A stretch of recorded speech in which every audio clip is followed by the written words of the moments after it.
Very well. I would like to greet President Pedro Sánchez, President pro tempore of the European Union, for which on his behalf I would like to greet all the heads of state and government of all the delegates attending here. I'd also like to greet my brother, Raf Gonzalez, Prime Minister of San Vicente and Grenadines and pro tempore President of CELAC, for which I would like to greet the heads of state and government and delegations of all Latin American countries and from the Caribbean region.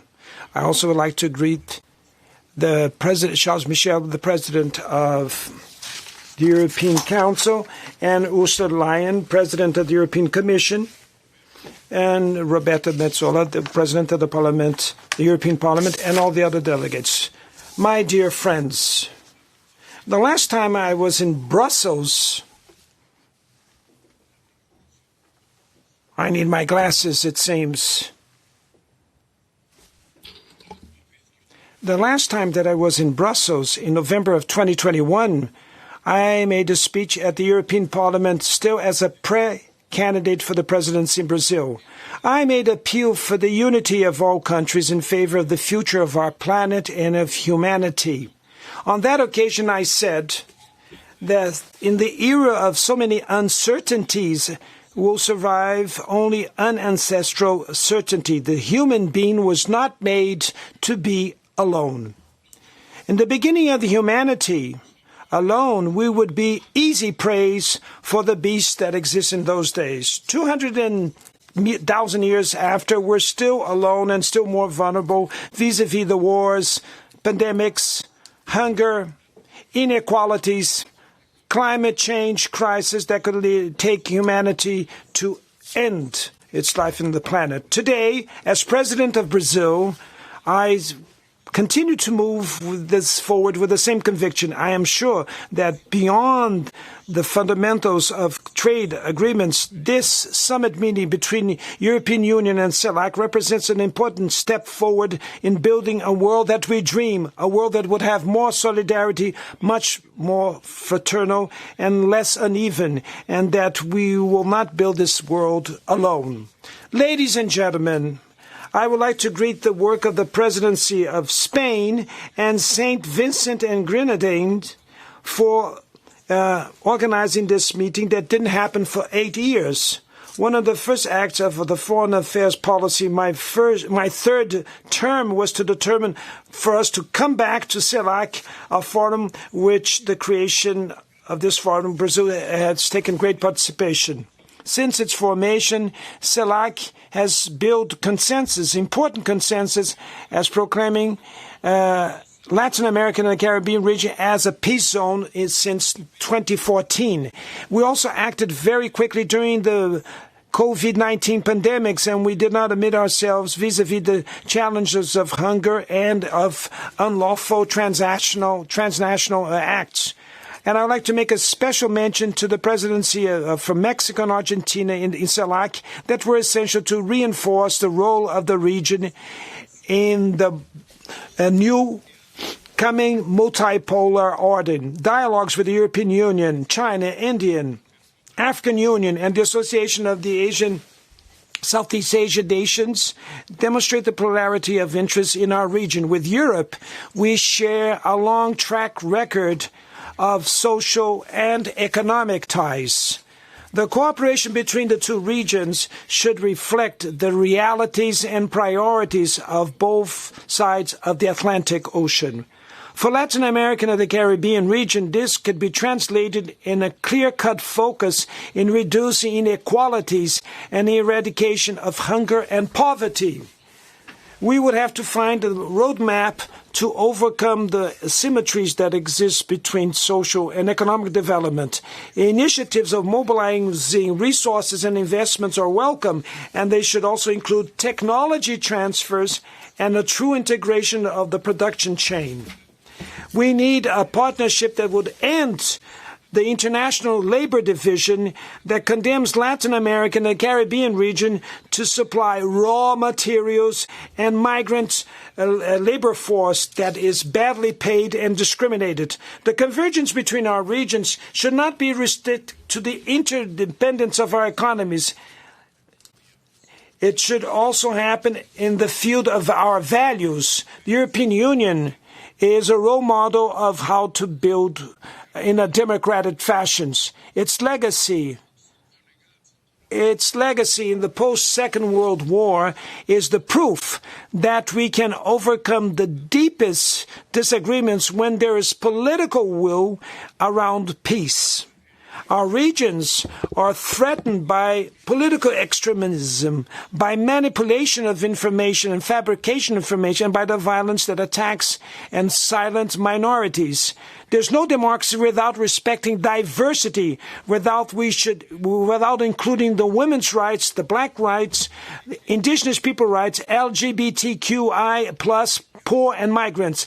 Active policies of social inclusion and in digital and educational inclusion are fundamental for the promotion of democratic values and in defense of the rule of law. The digital revolution brings many opportunities with the new generation of data transmission, Internet of Things, robotics, and with the social media. Populations that lived isolated before, now they have the opportunity to connect themselves, to produce content, to offer and consume services. But there are important challenges that demand coordination between our countries and our regions. It is urgent for us to regulate the usage of platforms, digital platforms, to fight cyber crimes and lack of information. What is crime in true life should be crime also in the digital world. Apps and digital platforms cannot simply abolish labor laws for which we have fought for such a long time. Precarious work must be reversed. It is also necessary to reclaim an industry that should be intensive in technology and linked to sustainability as the major engine of creating jobs of great quality. The European Union, Caribbean region, Latin America Digital Alliance that we recently launched allows us to advance in the coordination of public policies with a focus in governance, investments, and technology transfer.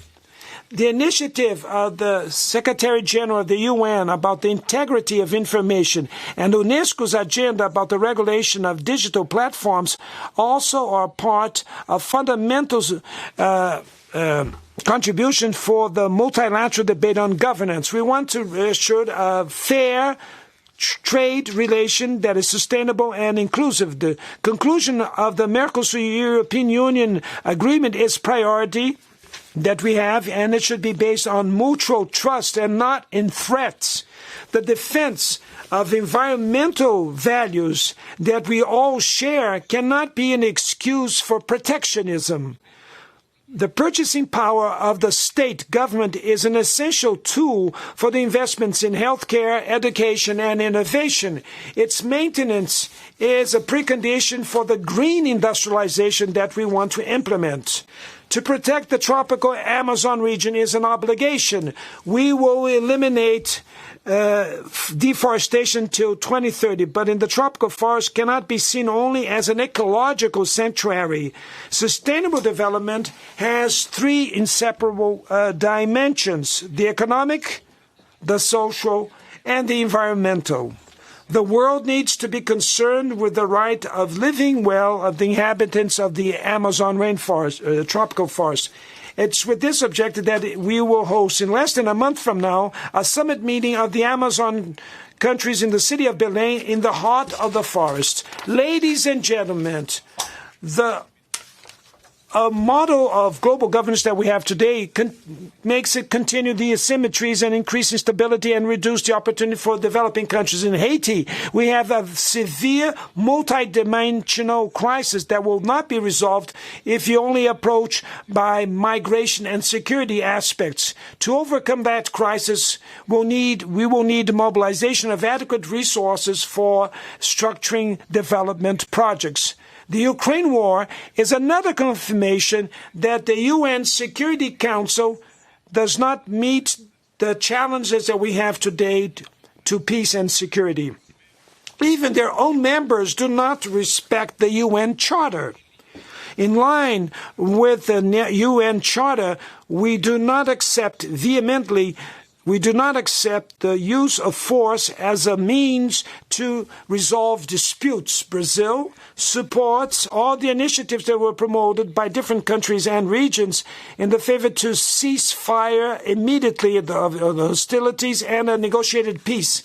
To use sanctions and blockades without the support of international law serves only to penalize the most vulnerable parts of the population. We need peace to overcome the great challenges that we face, and this implies in deep systemic changes.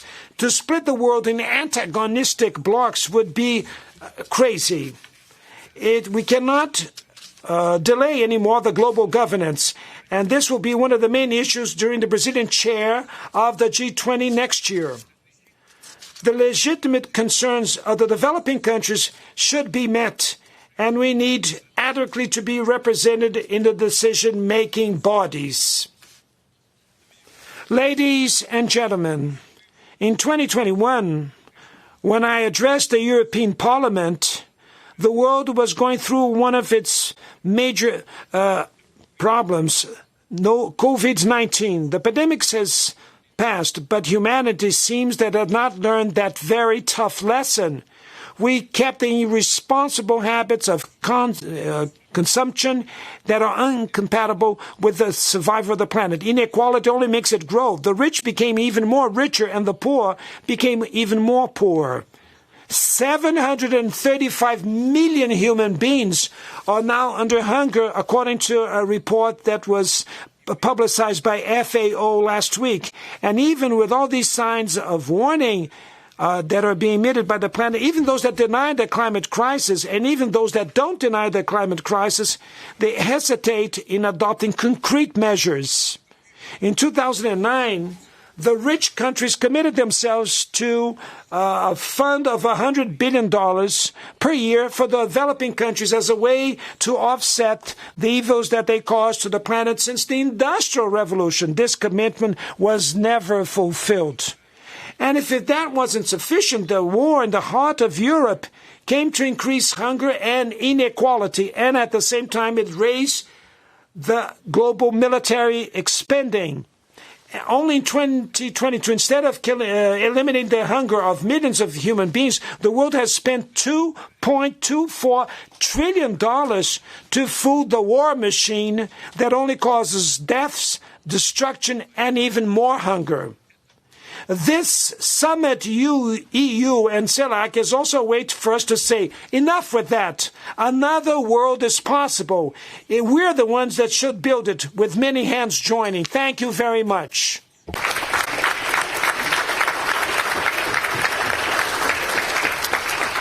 Obrigado, Senhor Presidente.